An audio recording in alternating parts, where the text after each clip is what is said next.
Hey everybody, I'm Noah Peterson, and I'm here for a song.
All right, so I remember when I was a kid, I asked my dad, I said, Dad, who's the best saxophonist in the world? And he goes, I don't know, Stan Getz. I'm like, okay. So I went down to the record store and I picked me up a Stan Getz record. Yeah. And at that time, all I could find, because that was back in like the late 70s. Okay. And it was all that Joao Gilberto stuff from the 50s, right? Yeah. So it's all this great bossa nova stuff. So saxophonist, first record I pick up, Daddy's recommendation. Okay, I'm kind of hooked on the bossa nova. Yeah. Never really left my brain. So I wrote the song in 2007, and I've been living in Portland, Oregon since 1994.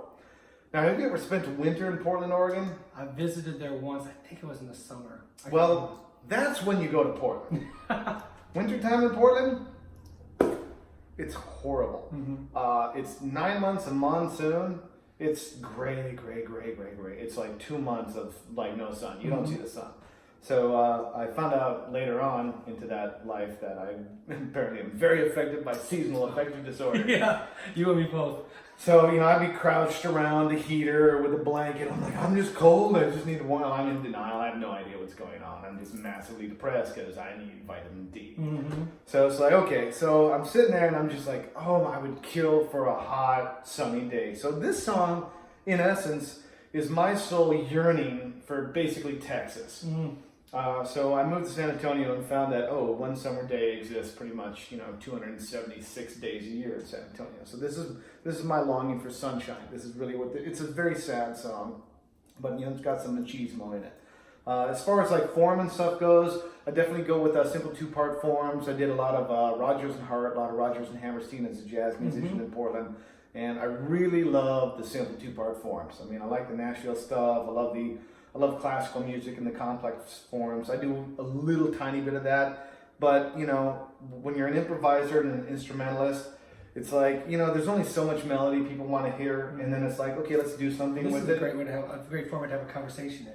Yeah. Right? Like, if you get the form, we could go like that all day long. Or you take one and I take one. Well, see, that's why I like the simple 2-part forms, right? Because they're vehicles for improvisation.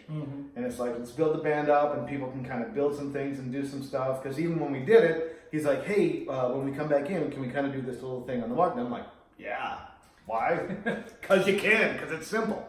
And it's, it's just trying to find like good things. So I wrote this this and like 6 other pieces for a commissioned record I had to do. Okay. And it was for 7707, so we did a bunch of number themes. So this is the first one summer day. Oh, okay. Second one's like It Takes Two to Tango. Nice. Next one's a waltz, Yeah. right? You know, that kind of stuff.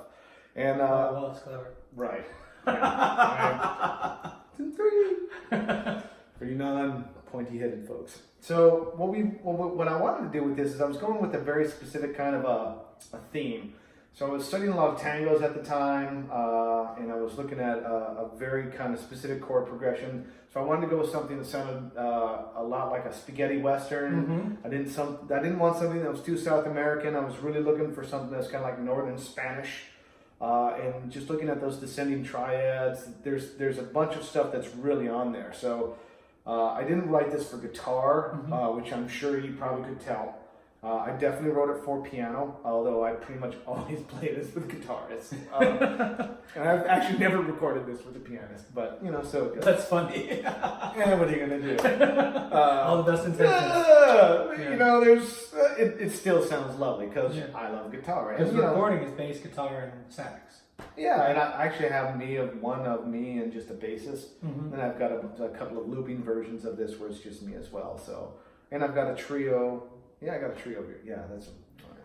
So I don't know. So it's I love this tune. I play it on just about all my shows. Okay. I never get tired of it. It just I don't know. For me, it's so much. I like everything about it. And when you really get it like the good claves, like I'll put the 3-2 against the 2-3. I'll put the 3-2 on the actual claves, and then I'll put like that. You know, I'll put the hard rim on the 2-3, so that way you really get that kind of lurch and that just and you got the guitar going. So when you're really working out the rhythmic magic, it just opens up and it really slows that second part down. Yeah. It just pops the rhythm. So I love the syncopation because it propels the beat so hard. And I just like really commanding lines. And because it's triadic, it just lays itself really well to harmony. So you can put a third below it, you can put a third above it, you can add both those in, sounds great. You can double the octave, sounds great. You can put it on the fifth, sounds great. So it's just like a workhorse that can do anything. Well, yeah, but you can't get too complex with it. Like Right, you start stacking it up and making it big, and it's like, It loses the initial message. right, because it's simple. It's interesting you said it's like kind of a somber song because I feel like that B part, and I think it's in the rhythm, but like I feel like it's kind of maybe not joyous, but maybe like bittersweet. Like there's something else in it, Yeah. And like the title alludes to happiness, hope. Yeah, like Hope. like you hear it one summer day, like, ooh, this is gonna be something, and then it does like those long Well, notes. you were in summer in Portland. Summer in Portland is glorious.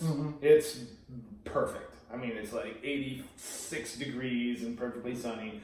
There's zero humidity, and everything is exploding, and the beer is phenomenal. I mean, so I was looking forward to that, and I was wishing it was there, and that was 6 months away.